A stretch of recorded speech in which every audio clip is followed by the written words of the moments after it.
Hey everybody, Johnny B. Good here, along with Paul Stanley Jr.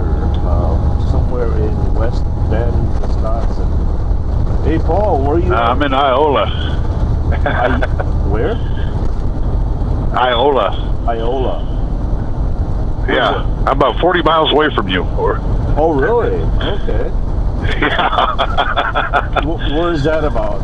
North, south, east, west? I am slightly north and mostly west, 40 miles. Oh, okay. By Stevens Point. Ah, okay, gotcha. Yeah. Yeah. Well, so how long you been watching JBG Travels? I started watching your channel back when you got Baby Blue. Or Miss Blue, I'm sorry, when you were still with Well Companies. Wow, that far. Wow. That's what, Yeah. That was what 3 years ago? Probably? Something like that, yeah. Yeah, I remember the first time I watched your videos was the day you picked up Miss Blue. Yeah, that was a very interesting experience. I didn't know which button and what. I was trying to figure out what. Yeah, I was trying to figure out what all those buttons for. Right. So, Paul, what do you do for a living? I'm a truck driver. Oh, you are? Who do you drive for? Now? I drive for Anchor Trucking. How long you been doing that? I started driving in '88, local driving back in Ohio, and I quit driving in 2010, and I quit for 10 years. I just came back in November. What made you go back? I was tired of being broke. But you're still broke. No, I'm actually doing pretty good now. I'm actually really happy.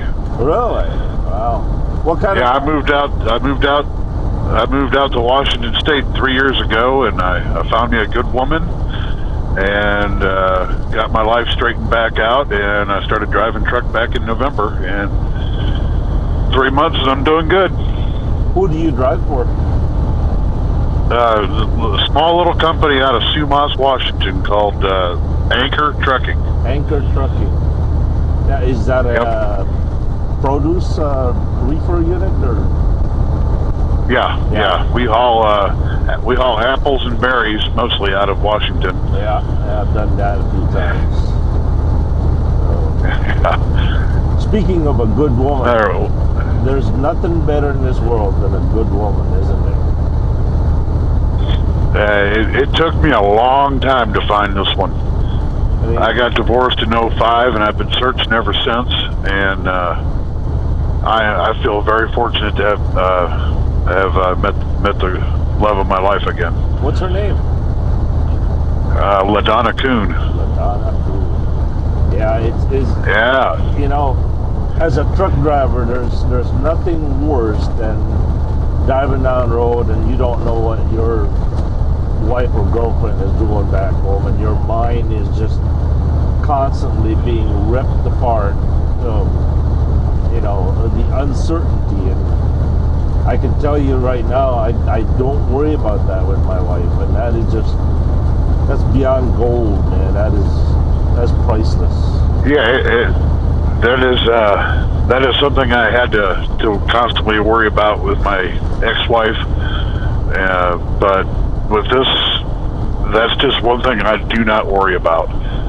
Yeah. I completely trust her, and we have enough to worry about without having to worry about that.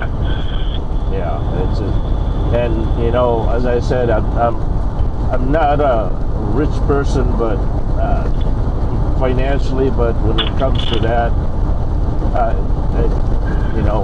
be willing to stack up my wife with anybody else's wife. You know.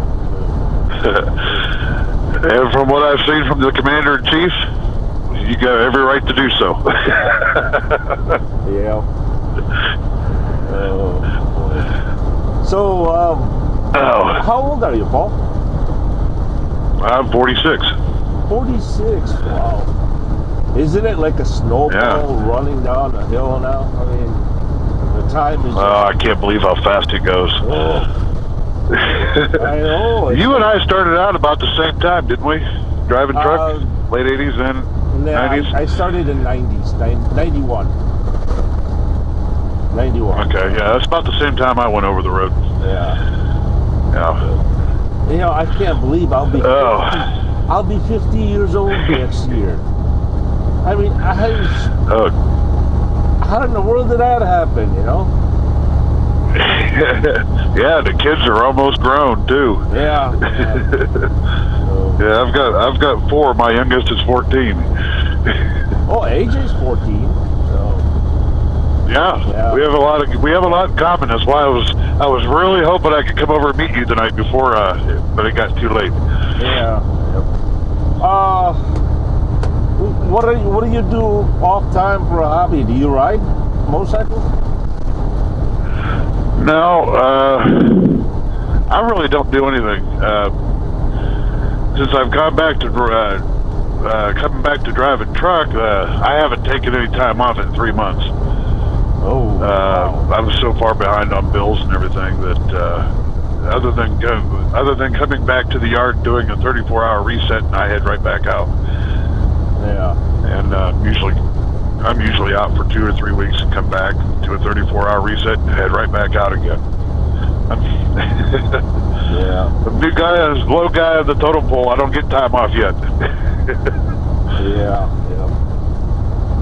So, but I like to fish. Oh, you're okay. If I could ever find a place to go do it. Yeah. But there's I have a couple goals by the end of the year. By next spring, I hope to have a bike.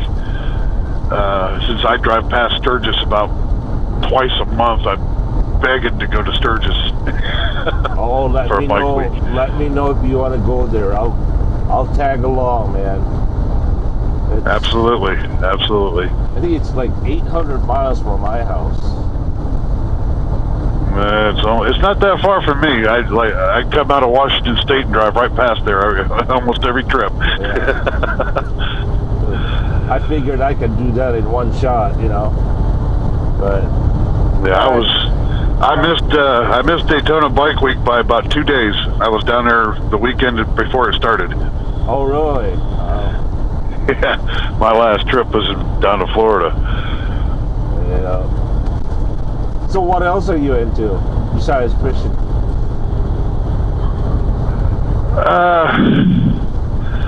Right now, doing a lot of research on self-sustainable lifestyle is what my eventual goal.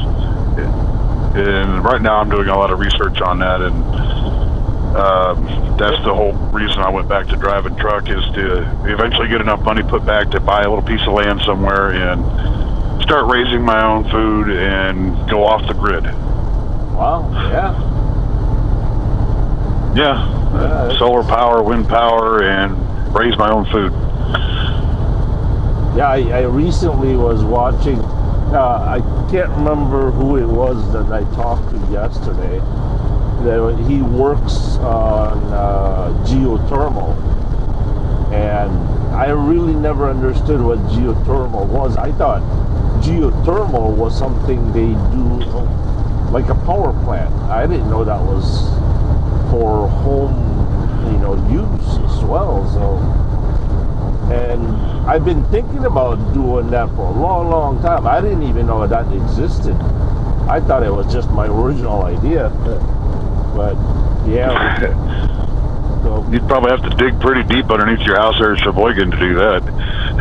Yeah, it's not feasible in Sheboygan, but yeah, it's the minimum is 6 feet, I guess.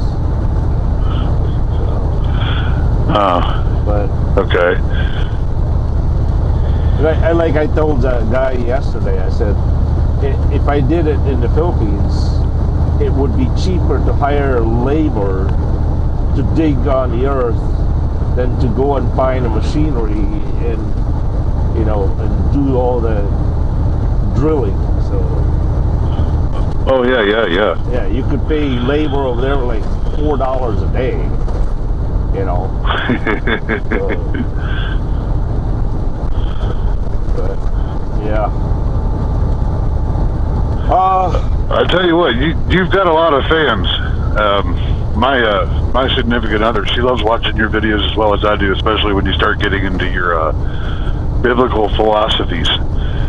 Oh really? I appreciate that.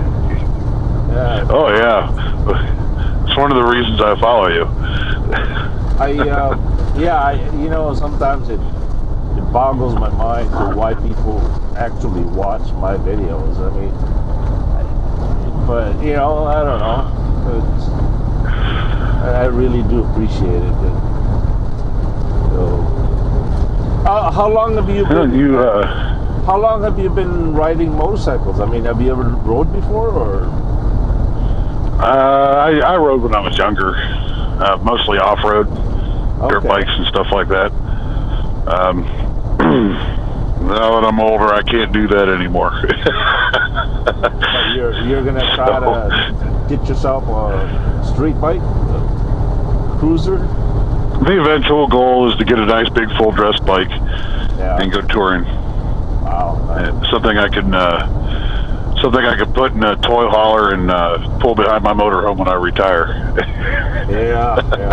You know, when I bought my Goldwing, I went to the store just to look, and well, it's one of those 40 mid-crisis thing and middle-age crisis, and I was looking at a crotch rocket, and I said, no, my back ain't gonna do that, you know. And besides, I can't put my wife on that cross rocket. And I looked at the Goldwing. I said, no, I'm not that old, you know. So I bought me a Honda 1300 ST, and I rode it for 200 miles and went back to the dealership and traded it in for the Goldwing. And it was the best decision that I ever made. It ended up costing me a lot more because of the trade-in, you know, but then I found out that my wife can't ride for more than 30 miles without falling asleep.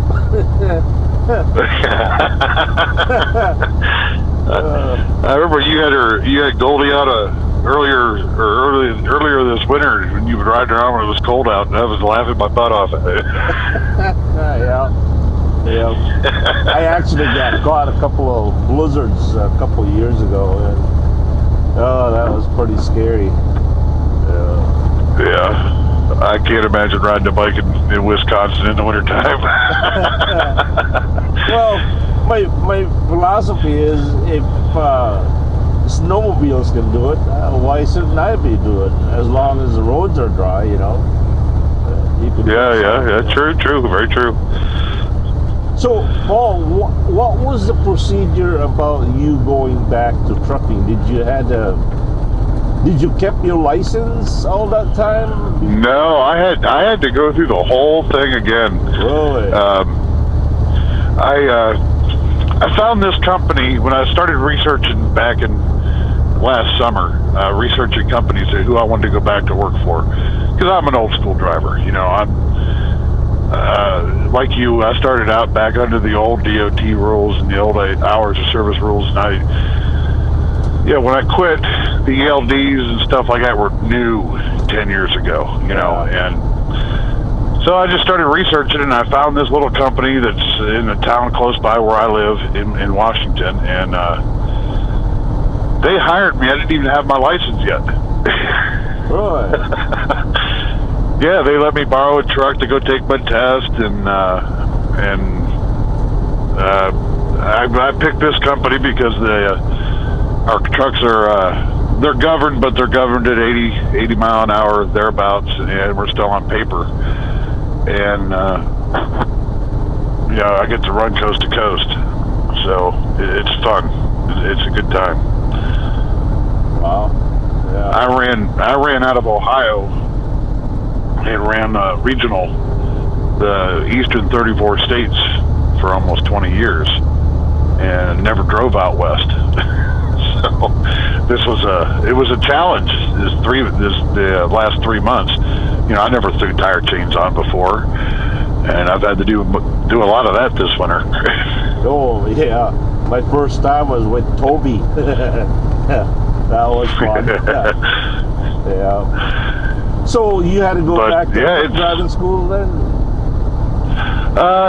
No, I would have had I not found this company, but this company took my experience into account, and when I road tested with them, they obviously found out that I do know how to drive a truck, and they signed a paper. Washington State's got some weird rules as far as their CDLs go, and I was basically, they grandfathered me, so I didn't have to go through the school again. And so the way they teach kids in school today, probably could have taught the instructors. Yeah, you could see that on my videos of some of these guys that back up. So you didn't have to take the written test then, or you had to take that? Well, yeah, I had to go through the whole testing thing. I just didn't have to go through school. I see. So what is the latest action or procedure of going to becoming a truck driver? You got to be enrolled in a truck driving school now, or is that a requirement? Well, it all depends on what state you're in. I know that in Washington State, you either have to have an employer certified that that you have the skills necessary to drive, or you have to go through a school. So if you don't have any experience, you can't just study the book, rent a truck, and do it on your own. In Washington, you can't do that. No, not in Washington State. Yeah. No, I don't know about other states, but I do know that that's what the biggest hurdle was. Is, man, do I have to go back to school after 20 years of driving? I've got. I think prior to taking this job, I've got almost 3 million miles, almost 2 million miles of driving under my belt, and they're going to make me go back to school. But now in Washington State, now the way the regulations are now, that if you take your test in an automatic transmission truck, it actually says on your license automatic only. You can't drive a stick shift manual truck. Yeah, It's a new restriction on your license in Washington State. Wow. That started January 1st.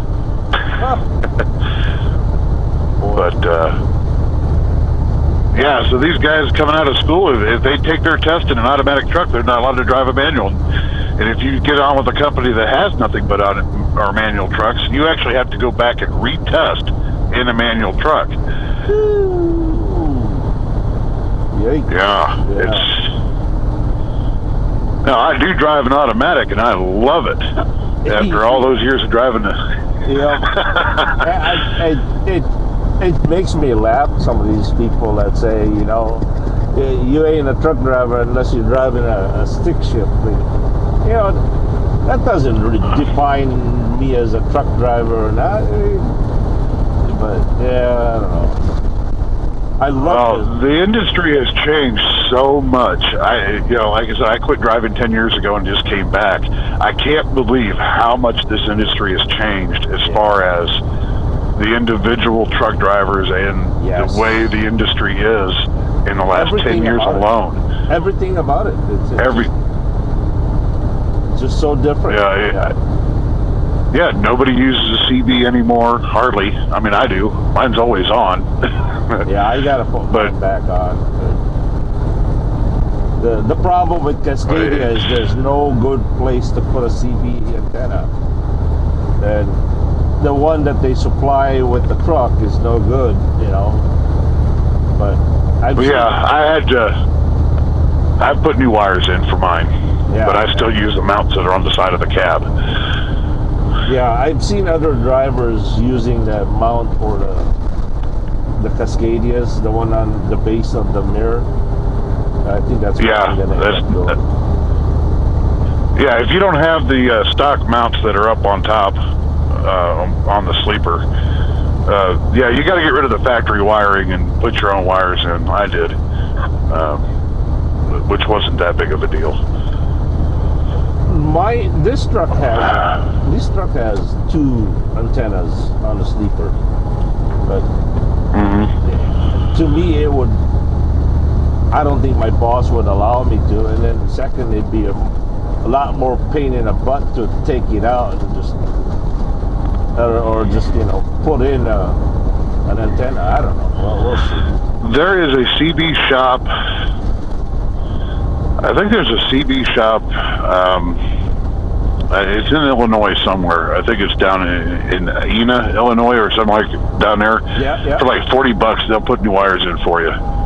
Oh, really? They'll actually come out and put them in. Yeah, they'll actually come out and put them in. Then they'll put an SWR meter on your antenna and do your standing wave for you. Okay. And it only takes them about an hour to do it. I think it's where it's at. I'm not exactly sure, but I'm pretty sure that's where it's at. Wow. Yeah, I never thought about that. Yeah. Well, Paul, it's been a really enjoyable conversation with you, man. Keep in touch. Oh, I will. I don't get to watch your videos as much as I used to, but I do get a chance to.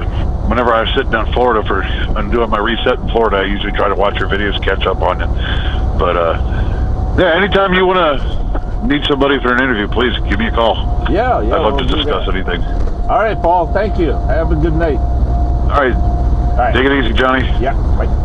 Good night.